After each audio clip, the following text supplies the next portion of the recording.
How should you pronounce the ed at the end of words? You know, like started, baked, called. In all three of those words, the ed sounds different. How can you know? Well, take a look at the information below the video, and if you'd like to schedule classes with me, you'll see the information there to get in touch with me and see my prices for private classes online using Skype, using italki. Check it out. Okay, so let's talk about the pronunciation of ed. How can you know how to pronounce the ed at the end of words? Well, you can find this in a lot of different lessons in different books and online and with tutors. But what I'm going to give you now are 3 readings from 3 paragraphs that I've created, each one only focusing on each of the 3 sounds. The first one, the ed at the end of the word will sound like a t, a t, t sound, like baked, baked. I'm sure you've heard this. The second one, the ed will sound like a d, a d, d, called, cleaned.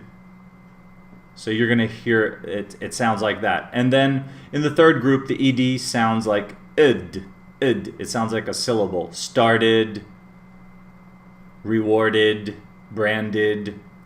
Now I'm going to be exaggerating the sound a little bit.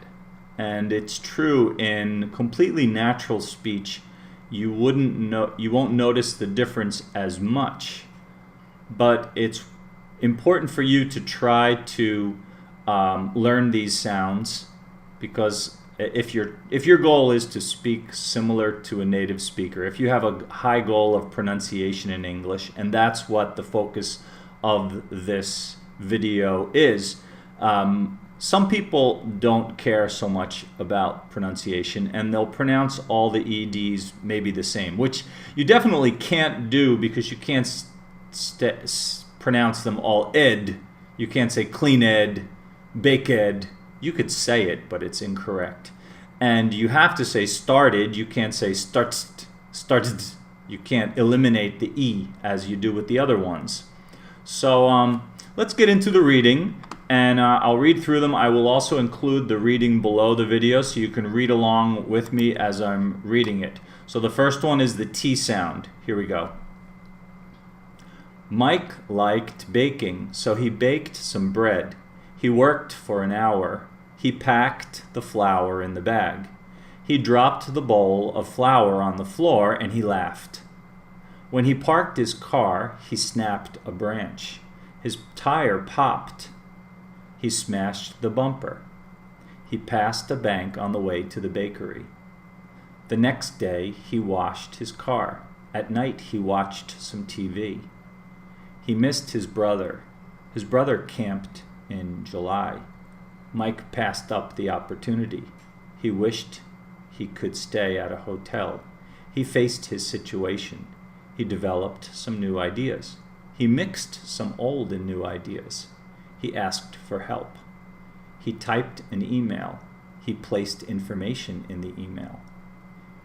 His back hurt, so he stretched. Then he walked a mile. It helped. He promised to not get out of shape. At times, he relaxed. Now, you should try to read that same paragraph yourself, pronouncing all the eds at the end of it like a T. Now, the next paragraph, all of the eds sound like a D, like a D sound.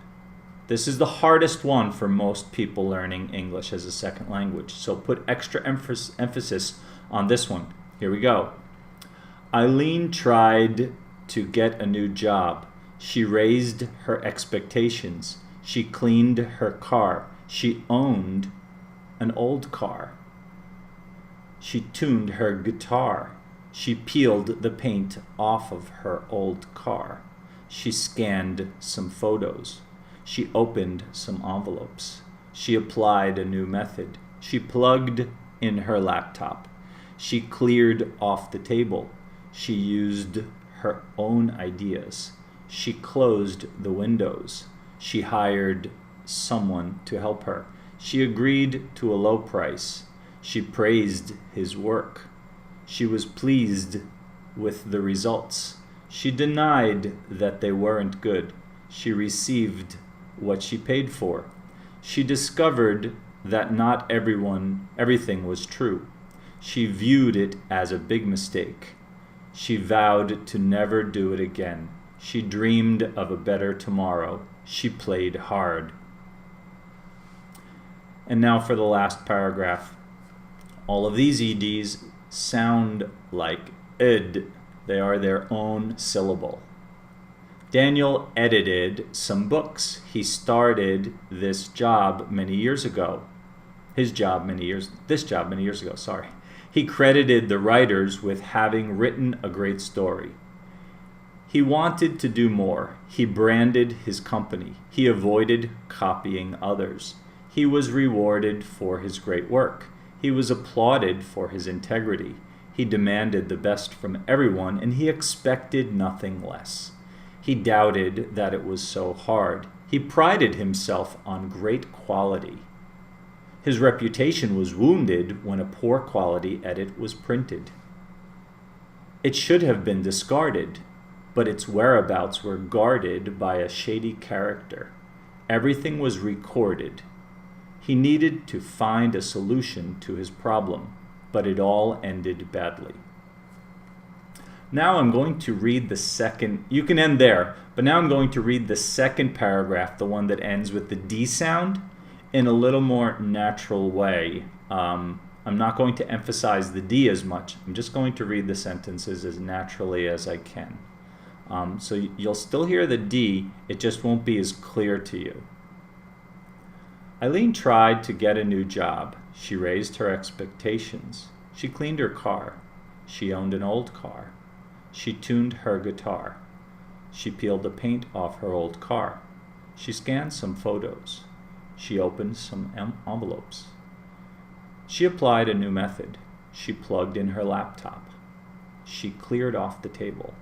She used her own ideas. She closed the windows. She hired someone to help her. She agreed to a low price. She praised his work. She was pleased with the results. She denied that they weren't good. She received what she paid for. She discovered that not everything was true. She viewed it as a big mistake. She vowed to never do it again. She dreamed of a better tomorrow. She played hard. So try to practice those, and I think you can improve the pronunciation of your ED at the end of words in English.